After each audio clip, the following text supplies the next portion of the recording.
Right. So thank you for giving up your lunch hours for this. I'm sure there might be some people dropping in um, whilst I speak, but thank you for coming along to this lunchtime meeting of the UK Archers Interest Group. You'll notice a change in the title. This is to include not just users of arches, but those individuals and organisations would have an interest in arches. Also, you will notice this is a move away from the longer, more widely spaced out meetings that we've had in the past to bi-monthly, shorter hourly meetings on the similar lines to the um, US user group as well. I'd hope that this would be a forum for presentations on arches, implementations, also things that people are working on, but discussions about ideas and news, and generally about taking forward arches. Um, Thanks in advance to our two speakers today.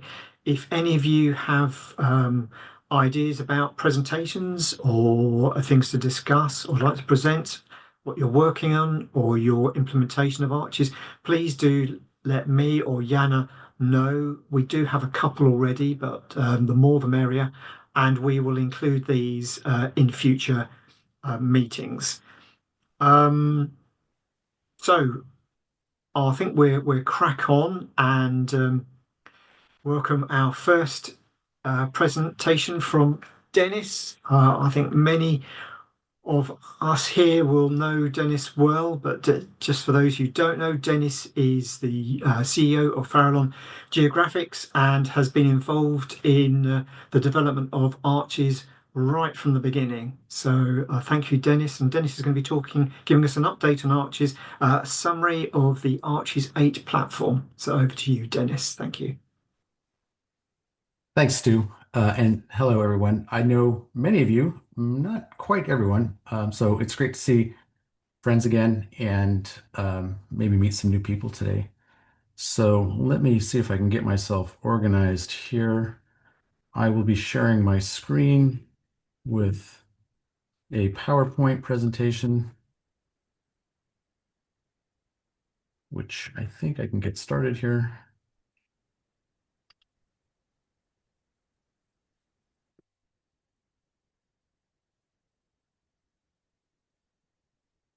And let me see if I can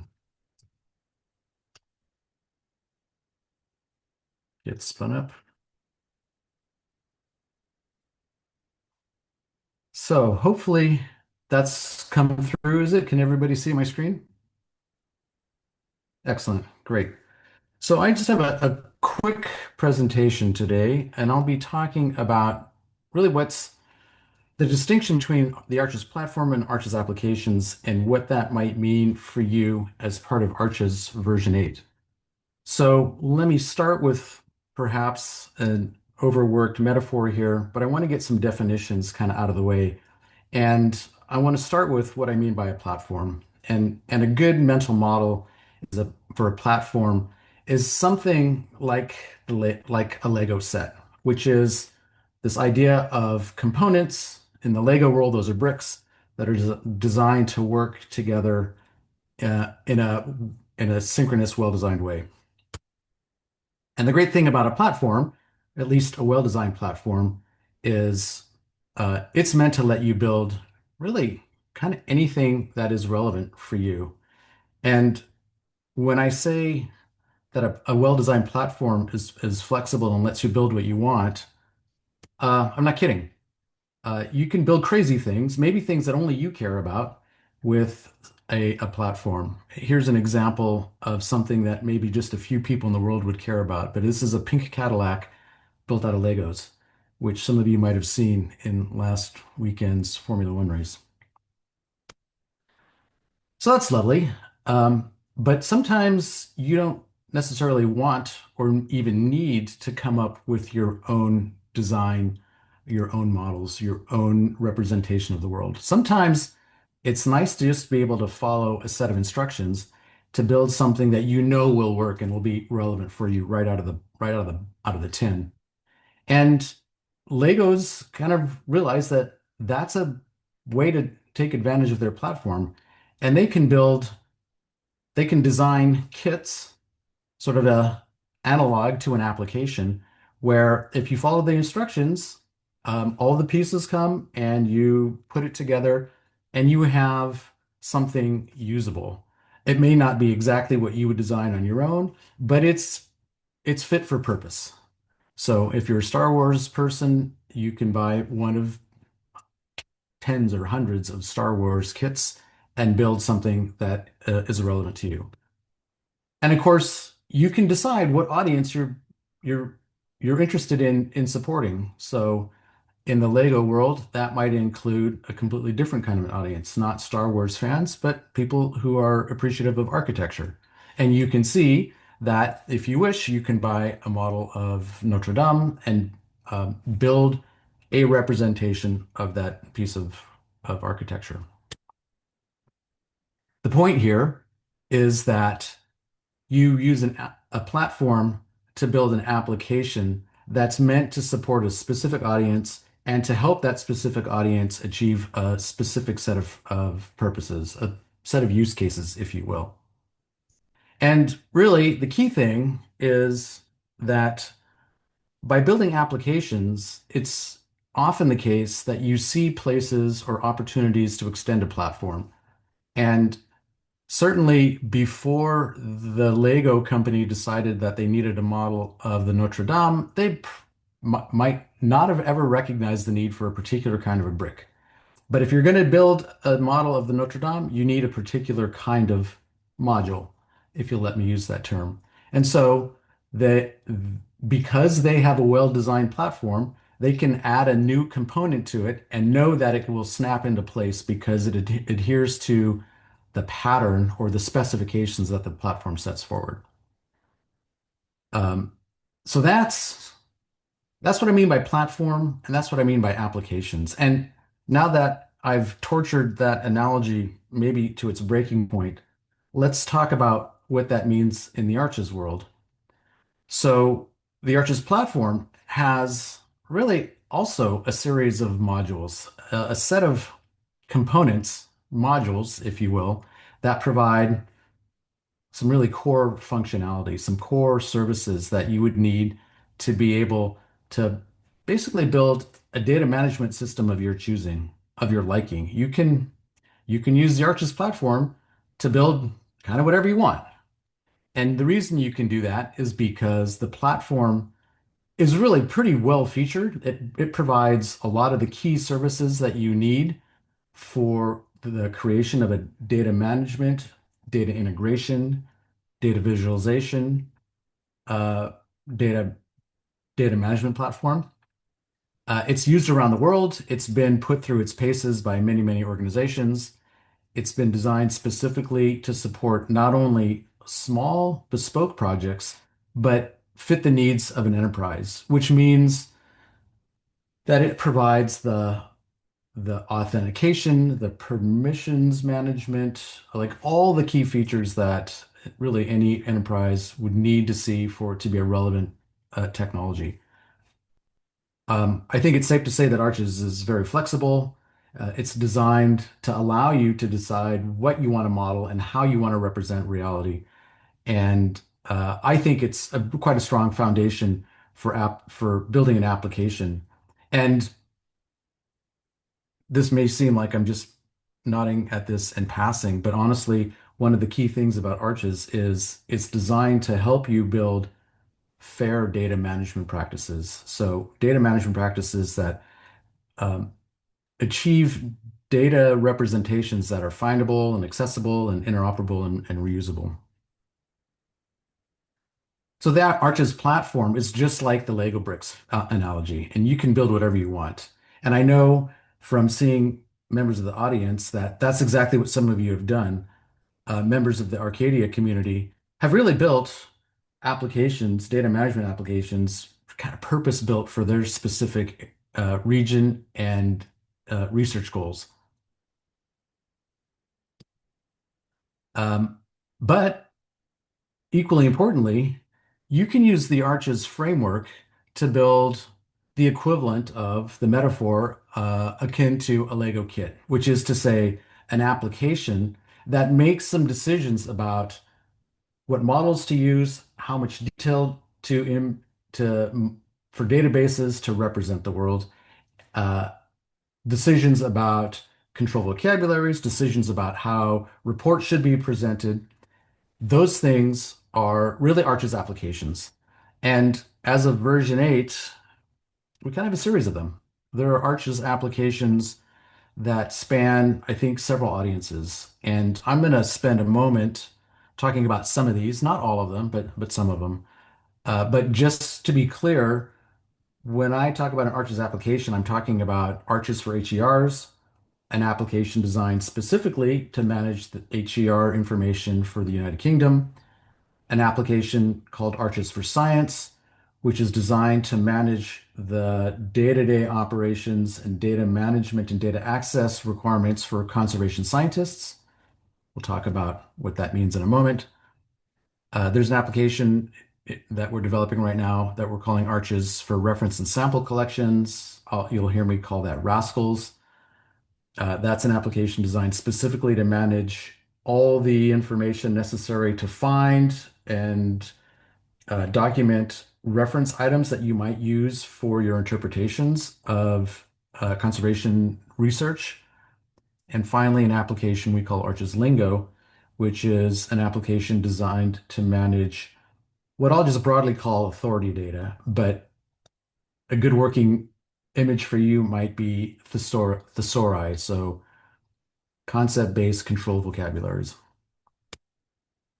Let's just quickly look at arches for HERs. I suspect many of you are already quite familiar with arches for HERs, so I don't necessarily need to spend a ton of time on it, other than to say that as of version 7, there's an application, and it's meant to be really kind of a, a way for you as an organization, if you're interested in managing historic environment records, to take an application out of the tin and make use of it. And it's been it's been developed in close partnership between Historic England, the Getty Conservation Institute, and my company, Farallon Geographics. And you can see a really great example of it at at Stu. Well, Stu has got a great example of it at GLHER. The one thing that I think might be relevant for today's audience that you may not have heard before is that we're taking the version 7 of Arches for HERs and adapting it for use in version 8 of Arches. And that means doing some things that I think are going to make it um, sorry, excuse me, it'll that will retain its capabilities, but make it a bit easier to deploy at your own organization. And those enhancements include managing workflows a bit in a way that make them a bit easier to deploy, improving the way that we model some of the information, and an improvement on how we manage control vocabularies. So if you are a member of the Arches for HR community, just know that a version of Arches for HR that'll run on version 8 is currently underway, and we're working across organizations to make this come together as seamlessly as possible. I know that members of Flax and Teal in Historic England are part of our team working on upgrading Arches for HER. Let's move on to Arches for Science. Arches for Science is designed for organizations that are tasked with researching, preserving, and conserving um, cultural heritage objects. That could be statues or paintings or really anything of cultural significance. And this is a community typically of scientists, often chemists, physicists, or other pretty hard scientists. And they have some very specific day-to-day tasks that they need to worry about. And one of them is keeping track of the location from which they take samples or an area on an object for which they're responsible for doing an analysis. That might not be an invasive analysis. It might be something that doesn't necessarily damage the object, but they want to keep track of the location of an analysis. So we call that an analysis area, or the location from the object from which material has been removed, and we call that sampling. In either case, you need a way of documenting that activity, and Arches for Science has introduced a new data type. We call it an annotation data type, and it's an opportunity, it's a way for a conservation scientist to document the specific location from which a object has been sampled or analyzed, and to tie that location to a new physical thing in the case of a sample, or to a data set in either case, so that you can now look at an object or an image of an object, in this case, an image of, I think, fairly famous painting of a young man standing at a window, and track the location of a sample, and then ultimately uh, the data associated with a instrumental analysis of that sample. And there's a second way in which Arches for Science has pushed the Arches platform forward. It's it requires the ability to not only annotate images, but also to be able to visualize data sets. And here's an example of looking at in this case, a two-dimensional data set. This represents data from a particular laboratory instrument. And if I was a chemist, I could tell you what this data means, but I'm not a chemist. So I will let anyone who has the technical background to weigh in and tell us what this might represent. But the point here is this data type and this data widget and this data reporting card have been designed so that it can represent, in this case, two-dimensional data, really of any type. So while the digital data from a laboratory instrument might not be interesting to you, perhaps information about CO2 concentrations in a display area might be of interest to you, or more generally, the water level in a canal, or any other digital information, time series or otherwise, that you might find interesting and necessary to manage and access via Arches. We're also working on something called Arches Lingo, which is designed to manage controlled vocabularies. And that effort is really kind of driving some new capabilities in Arches as well. Here's a view of the Lingo user interface, and you can see it starts by letting you define vocabularies, but it includes some enhancements to search, in particular, a way of recognizing the context for which you've done a search. So here is a simple example. I've typed in a string for mortar, and there are lots and lots of different kinds of mortars that appear in different controlled vocabularies, and being able to tease out which particular concept I'm interested in is enhanced by understanding where this particular concept sits in a vocabulary hierarchy. And you can see specifically that lime might not necessarily be something you would imagine until you recognize that an alternate label for lime is mortar. Another requirement for managing controlled vocabularies is the necessity to think about building hierarchies so that you can categorize concepts appropriately. This is a key thing for managing controlled vocabularies. It's a key thing for managing administrative areas. And more generally, it might be a key thing for managing relationships between maybe more sophisticated cultural heritage sites or landscapes. You can imagine thinking about a hierarchy of cultural heritage objects in the field, and this ability to track hierarchy in Lingo is the kind of thing that could be extended to other Arches applications.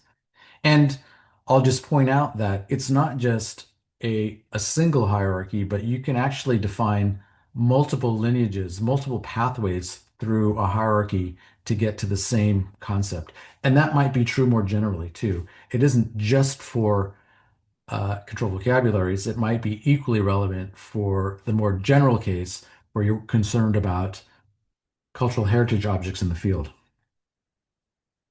Another thing about lingo that is a requirement is something that we call inline editing. So instead of seeing a report and then moving to a new screen to update information about a concept, you can you can edit, create, um, do the data management work while you're looking at a report. And that's a much more fluid experience for data editors. And this kind of thing that we've designed for Lingo is the sort of thing that can be applied to other Arches applications. That might have some interesting implications for supporting data entry or data updates for different stakeholders in your community. And then finally, Lingo needs to manage the life cycle of a specific instance of a control vocabulary, and there's a distinction between a draft, a published, and a retired state for uh, for thesauri document for concepts in a thesaurus. And Lingo implements the ability to move an instance across these life cycles, and when you do so, to impart some business logic. This is the kind of thing that can extend the Arches platform, in fact, has extended the Arches platform, and would be, I think, also quite relevant for other Arches applications. Um, so I wanted to give you a quick survey of what some of the applications are in the Arches universe at the moment, so that I can plant the seed of how these applications have highlighted areas in the platform that can be improved upon. And we definitely want to improve on how the Arches platform supports your work. One of the things we know we want to do is improve the efficiency with which you can deploy an Arches application. And one way to do that is to think about enhancing, or really in this case, sort of replacing the reference data manager, the RDM, which I think has traditionally been one of the pain points in deploying arches, because you have to create a control vocabulary first, and then once you've created a control vocabulary, you then have to go to a second step, which is define a set of drop-down menus that you want to use in your models. And we've kind of done away with that with the control list manager and Lingo. You can use Lingo to design your vocabularies. You can use the control list manager to deploy them for your Arches application. This means that you're separating the effort. You can reuse control vocabularies across Arches applications if you wish to, or you can just create your own right on the fly in Arches V8 with the control list manager. And just a quick look at it. It's designed to be really simple and accessible. I've got a little video here that will show you how to create a new list. In essence, the members of a dropdown that you would attach to one of your models. Keep your eyes peeled to the lower left part of the screen, and I'll start my video. Oops, I'll start my vid. I think I can start my video. Sorry. Can I start my video? I can. So I'm going to add a new list here. As a geologist, I'm interested in having a list of rocks. So I create a rock, and now I can create its children. I'm going to add an igneous rock here.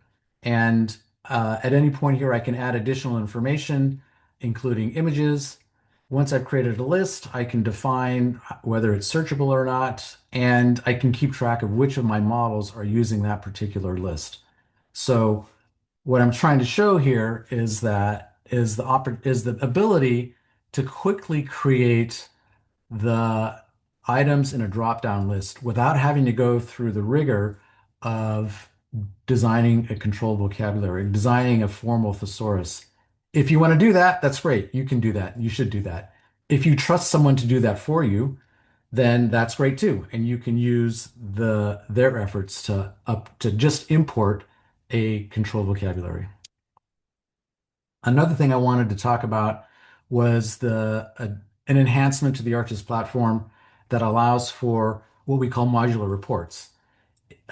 Reporting is one of those things that every single organization wants control over. So what your report looks like, how it presents information from your Arches instance it's quite important to be able to configure that to your organization's requirements. That's actually quite difficult, or has been more difficult than it should be in Arches. We've introduced something called modular reports that makes this much easier, makes it configurable, makes it easy to customize, and maybe most importantly, makes it much, much faster to display a report. And I think I can demonstrate that here. I'm showing you now a search page from Arch's Provenance. It's got 12 million resource instances in it. I've selected one at random here. And from those 12.7 million resources, it's pulled back the information and created quite a detailed report about a particular person. This was designed with the configurable reports, and hopefully you could tell that was pretty darn quick. Um, some of you have used Arches on a daily basis might know a thing or two about having to wait a moment for information to show up in Arches. So we've tried to be serious about improving performance as well as flexibility. Here's how reports are configured. It's just JSON where you identify what you want to include in your report and specifically what components from a component library you want to use to display information about a section in your report. You can use the ones that we provide, or you can create your own. If you or somebody you know knows Vue and a little bit of JavaScript, you can create custom componentry quite quickly, and you can make your reports look as distinct as you wish. I do also want to talk quickly about Arch's search and how we're modularizing search in the platform. Search is another one of those things where almost everybody wants to do something just a little bit differently than the defaults we have in Arches. So we're working to make Arches more flexible, search more flexible, again, easier to customize, and specifically to support key things like searching across resource relationships. And then for those of you who are concerned about the Arches platform's computing resource requirements, which can be sizable, we're looking to remove Elastic as a dependency so that you could deploy Arches with one less dependency, and that'll certainly improve the ease with which you can deploy Arches and remove some significant cost in your hosting environment. Arch's search is going to look something like this, where you can get a quick summary of information that matches your search. This is showing a search on gold and how items, groups, people, and places might match your search criterion. Advanced search is going to change pretty dramatically, and we're going to build a user interface that allows you to construct quite sophisticated search queries simply by defining the model that you want to search, the attributes of the model that you want to filter on, and the relationships with other models that you're interested in.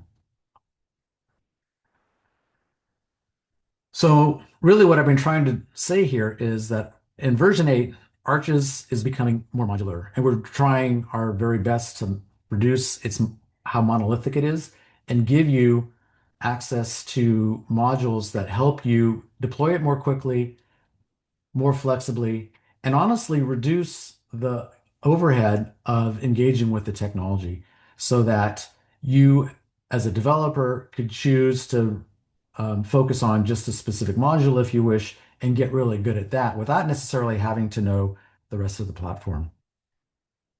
We're also working very hard to build new applications and applications that are designed to support specific community and can be, and honestly should be managed in a collaborative way amongst community members. I think Arches for HERs is actually a really great example of that. And then finally, maybe the key thing I've been trying to describe is that Arch's applications naturally push us as developers to extend and enhance and improve the Arches platform so that future applications can get the benefit of that work and can continue what I hope is a, a, a positive upward spiral, a virtuous circle. The more applications that are built, the better the platform becomes. The better the platform is, the more applications get built, and we can improve, we can continue to improve. Um, I would invite you as a next step to take a look at the roadmap for Arches because it lays out both what we're doing at the platform level and what's happening at an application level. And with that, I'll stop and hand it back to you, Stu. Thank you very much, Dennis. I think, looking at the time, if you've got any questions for Dennis, could you hold on to them? But maybe we'll have Matt's presentation now, and then we'll have question and answer session at the end, if that's okay. Right. So I'll like to introduce Matthew Jones, who's Historic England's Maritime Historic Environment Record Manager. He's here to whet our appetites about the new maritime HER system that's being introduced. It's going to be a light touch because I know this is going to be presented in much greater detail as a webinar on the 20th of January. So look out for details about that. But without further ado, over to you, Matt, please. Thank you. Thank you very much, Stuart. I'm going to attempt to share my screen. Let's see how this goes. Right, are we all good? Marvellous. Okay, so as Stuart says, this is going to be a fairly broad brushstroke presentation, giving a bit of context for why we've developed the marine HER using Arches, where we're at in the sort of our development cycle and what our plans for the future are. I'll start off just by, if I can actually navigate on my own presentation. There we go. Thank you. I'll start off by just giving a bit of context. So within what we might sort of more broadly refer to as the blue economy, sort of the amount that offshore development is accelerating and fast becoming an incredibly fast-paced competitive environment. We've got offshore wind expansion with the target of 65 gigawatts, I presume, by 2035 production. We've got the fishing industry, the aggregate industry, undersea cables, marine conservation, all competing for space on the seabed. And with climate change also having an impact on marine and coastal heritage. So things that are currently coastal may well become marine in the not too distant future, and we need to consider the impacts there. It became quickly apparent that not only was Historic England's own marine data set sort of stuck within a larger data set, which some of you may be familiar with. It was itself within an Arches instance called Warden. It was the larger national monuments record, as was, and the NMHR, the National Marine Heritage Record, was embedded within that, and therefore was quite difficult to access for a specialist audience, especially sort of within that planning context. But also that in and of itself it's quite specialized and has a lot of incredibly detailed information on the work that we've been doing internally in Historic England within our marine research and planning teams. But it is not the only marine heritage data set out there. There are many other, or marine archaeological data sets out there. There are many others, the UK Hydrographic Office, various industrial protocols that are carried out through those various industries that are all taking place offshore. And across those various data sets, there are many formats, many standards. There's gaps in data monitoring and understanding what is changing. And it's also increasingly difficult to integrate all of those marine data sets into a single place. And that constrains the opportunities for making decisions in this rapidly changing environment. And this is a challenge that's obviously faced by the broader marine heritage sector, and it means that it's becoming increasingly important to collaborate and to share data. And so it's within this context that the decision was made to build the specialist marine heritage, marine historic environment record. The project was known internally through development as Mariner, and you may have heard that term referred to previously.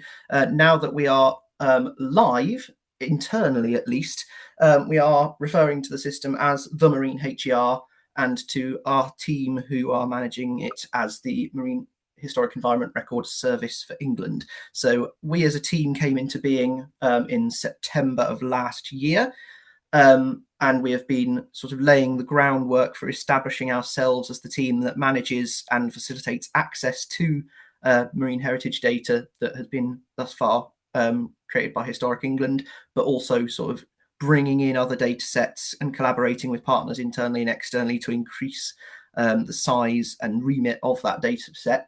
But the first version of Arches for Marine HERs, which you might sort of think of as an extension of Arches for HERs, or rather a more specialist application of sort of Arches for HERs having laid the groundwork, Arches for Marine HERs adds some extra models and functionality that's specifically geared towards the sort of particular challenges of offshore archaeology. And just a few weeks ago, November the 6th, we reached our first major development milestone, which has seen what you might sort of think of as the minimum viable product come online for use internally. So the Marine HER service is using it, as I say, to create and edit and manage and facilitate access to records. We're also, there is editorial access for colleagues in marine research and marine listing.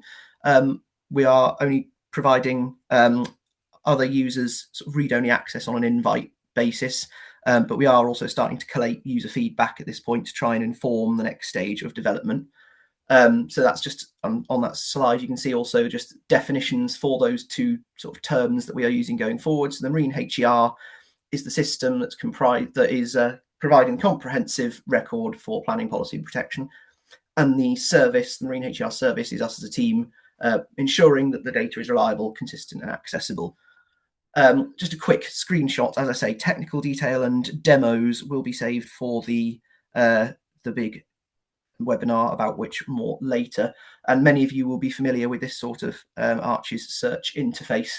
So there's not a huge amount to explain here, other than you might see that in the search box at the top left, we've got one of the models is RecSite. One of the sort of big challenges moving this data across from Warden into Marine HER was that the decision was made in the modelling process to split what was just called maritime vessel into two different models, one for the wreck site and one for the vessel itself, so that we could separate sort of biographical information about ships prior to their loss from the archaeological data referring to the wreck site on the seabed. Those two things can now be recorded separately, but then linked together. But it also means that we can separately record both vessels that we know to have been lost within British waters, but we don't know where their wreck site is. And then conversely, we can also record wreck sites where we haven't identified what vessel it is, and we can record those two things separately rather than just having one marine vessel record that has to try and accommodate all of that information. The other thing that's changed with the advent of the Marine HER, sort of in terms of the data we hold, is that we've actually extended our remit from when we were managing data within the larger National Monuments Record to moving over to our new system. We used to just cover just the 12 nautical miles offshore of England, the territorial waters, out to, from mean high tides out to 12 nautical miles. Our remit has now extended to what is known as the English Offshore Marine Planning Area, which was defined in the Marine and Coastal Access Act in 2009. That goes out to up to 200 nautical miles offshore, as long as it isn't within any other nation's territory, I believe. So that significantly expands our remit into geospatially, as well as just in terms of the content. So this is a kind of broader timeline. The two dark squares you can see are the ones I already covered in the earlier slide about the establishment of the Marine HER and then reaching development milestone 1 with the internal launch. Back in 1992, that was when the internal dataset, the NMHR, was first created. So we do have a significant amount of information. This is, it's not an insignificant dataset. It's, 2.5 to 3 decades worth of research that is being moved over. But as I've said, there is room for expansion. Milestone 2, which will be partway through next year, hopefully. These were sort of the aspirations of quarter 2 and quarter 4 may have been pushed back a little bit since the deadlines were originally put forward. They're not deadlines anyway. They're probably more like Q2, Q3, and then into 2027 at this point. But milestone 2 will try and get full integration with ArcGIS Pro for searching and editing records. Data within the Marine HER will also be visible through Historic England's Heritage Gateway platform, whereby data from all HERs and Historic England's internal databases is made sort of widely searchable in sort of a collated, summarized form, and we'll be going through the government legislated accessibility audit as well.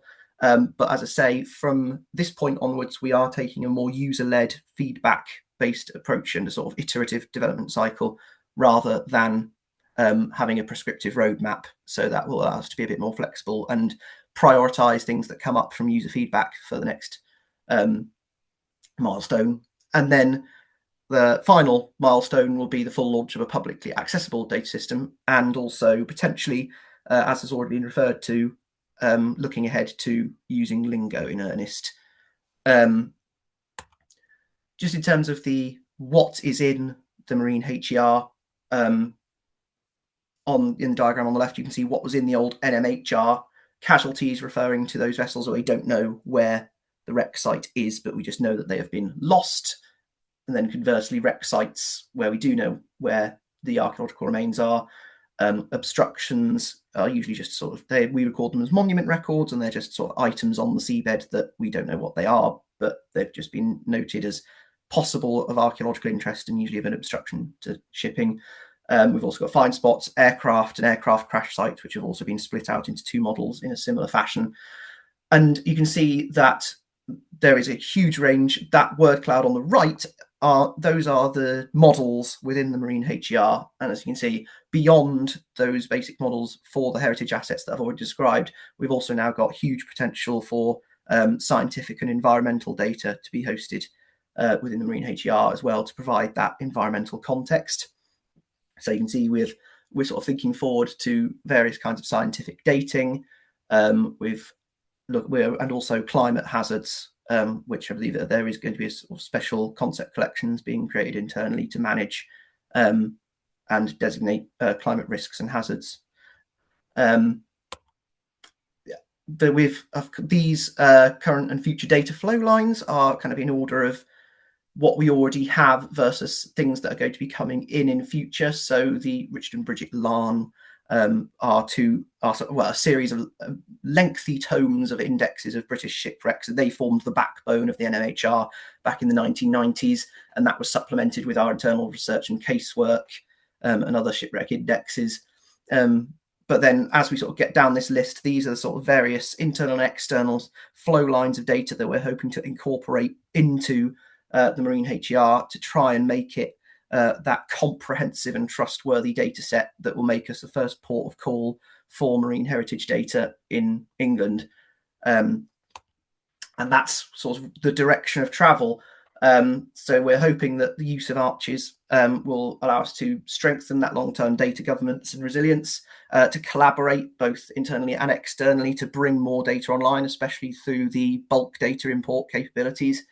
And also we can obviously, once we are fully publicly online, we can invite contributions from partner researchers and volunteers. We want to, as I say, improve interoperability across the heritage and marine sectors, so we can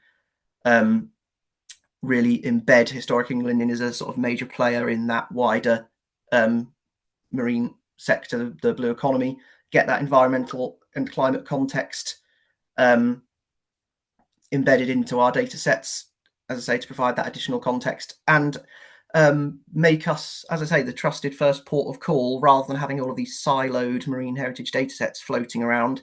Really get ourselves embedded into that planning process, much like terrestrial HERs, to become the place where you can get all of not only the marine heritage data, but all that contextual information that can inform the rapidly expanding offshore the rapidly expanding offshore activities that are taking place. So yeah, just finally, to, as I say, it's been quite light on technical detail, and if you want that technical detail, then there's no better place to find it than the webinar that will be taking place on January 20th, 4 till 5 p.m. That webinar will cover not only the sort of early modelling decisions and context that I've briefly touched upon for why the marine HR has been made, but also like cover the entire development journey, including GIS data transfer, especially the kind of interesting fact that it's been an arches to arches data transfer. And I'm sure that'll be of interest to quite a lot of people. And sort of lessons learnt about throughout this process. So it's going to be an absolutely fascinating webinar, I'm sure. And our dev team, many of whom are in the room with us now, I'm sure will give a lot more detail on that technical side of things. So I will hope to see many of you there. Information on registration for that event will be coming shortly, and I will post it on the forum as and when we receive it. I'm hoping there might even be a snazzy QR code that you can scan to register for the event, fingers crossed. So yes, I hope to see many of you there. And that brings me to the end of my very quick fly through of where we're at and where we're going. Obviously, if you have any questions, please let me know. But other than that, thank you for listening. Thank you, Matt, and thank you, Dennis, for your presentation. Are there any questions that you'd like to ask Dennis and Matt? Obviously, Matt is fully entitled to refuse to answer until the 20th of January. But yes, any questions for our presenters, please? Yes, go ahead. Hello. Hi. Thank you to both Dennis and Matt for the informative presentations. I have a question to Dennis. He has mentioned about some improvements to the advanced search. And then also mentioned about how you can about resource relationships. So just in a very quick example, now that the resource relationships are populated through resource instance nodes. So in an example resource model where a resource instance node is embedded within different branches like measurement, and then a resource instance node as measurement information, then cultural period information source, and so on. There are 4 or 5 more branches. Right now in advanced search, you need to add all the branches and then identify the resource instance node. And if the user wants to search a particular value or a particular resource that is, for example, a common resource that is related to all of these resource instance nodes in different branches, then the user needs to identify that node and populate same value in all of these cards that are populated on the advanced search functionality. So my question is that with the improvements, will it be possible to just pass one value and it automatically search across all the resource instance nodes in the resource model? It will still be the same process. That is this something that is on the agenda, or if this can be raised as a feature request? Hopefully it was clear, but I can explain it further if it's not. Well, thanks for the question, Junaid. Honestly, it sounds like it might be worth a sidebar conversation to make Yeah. sure I understand exactly what your concern Yeah. is. And we're quite happy to have those. So if there are specific use cases for what you'd like to what you'd like to see advanced search support, we're quite happy to have those conversations. I'll just say that what we're imagining in this next iteration of advanced search is the ability to filter across to identify instances in a model, filter those as necessary, and then identify the related models that you want to filter on so that you can take a subset of instances of one model and then use cross resource relationships to further filter your return. Yeah. Right. Yeah, I think I'll definitely discuss this further with you. Yeah, thank you. Yeah, let's do, because I'm sure Yeah, you've got something quite specific in mind. right. Yep. Thank you. Thank you. Any other questions?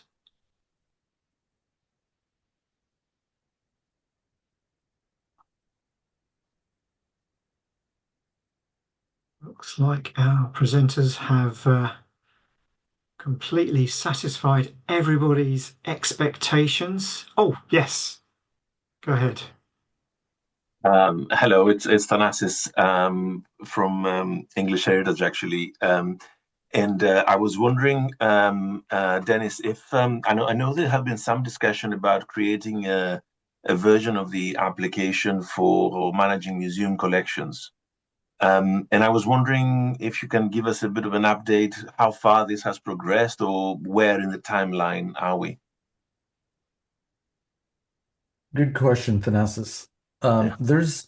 I'm aware of an application that was developed to support uh, museums in Belgium, and specifically museum collections of documents. And that's something that is I think, a good starting point for an Arches application to manage museum collection objects.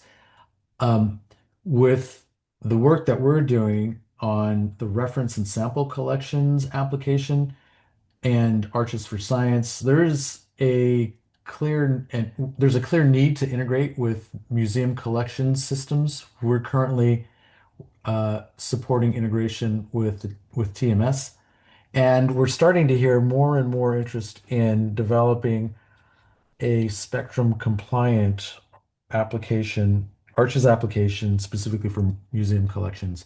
And I would say that we've been involved in several conversations.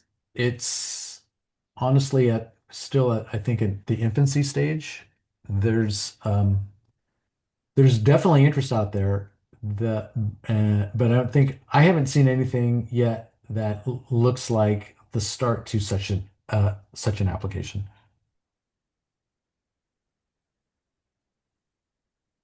And hopefully that's the answer to your question.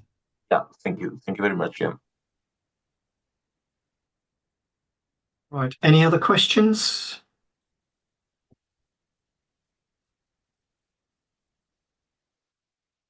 Yes. Becca. Thanks. Yeah, thank you for both presentations. I know there's a lot of people from Historic England here, but I particularly pick up on lingo and whether for the next, because you of this group, it would be good to have a deeper dive in that with Phil, for those who are interested, but also to flag that Phil will be giving us a demo of lingo and a talk about it at the Computer Applications in Archaeology UK conference that we're hosting in Cambridge on the 9th of December. So if anyone's interested in joining online, and Phil will give an overview of lingo, but then maybe at the next meeting a couple of months on, we'll be a bit further on and we'll have had more detailed conversations. Particularly, we're going to meet with Phil to think about how we coming at it as sort of global South projects with our particular thesauri can sort of feed into the lingo development and feed into and use lingo ourselves. So we might have some more case studies on that as well. So just thought that might be an interesting one to kind of pick up on in this group, to feedback on kind of how it's developing and also the implementations of it as well within our groups. Yeah, thanks for raising that, Rebecca, about CAA on the 9th. I think Phil is hopefully lined up to give a presentation on lingo. So in a future meeting, we can hopefully talk a bit more about that because I think, yes, it has got some good implications there. I don't know if any of my HE colleagues want to jump in at all and add anything further about that.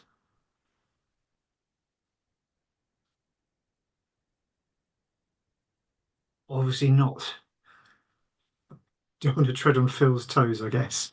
I think it would just Um, be a good one to keep going within this group as we yes. start to use it and keep kind of feeding back about it. Is quite because, having that active use case across from different regions, I think is going to be really exciting. It's a really exciting development. So yeah. Mm. I think also the ability to add different languages as well.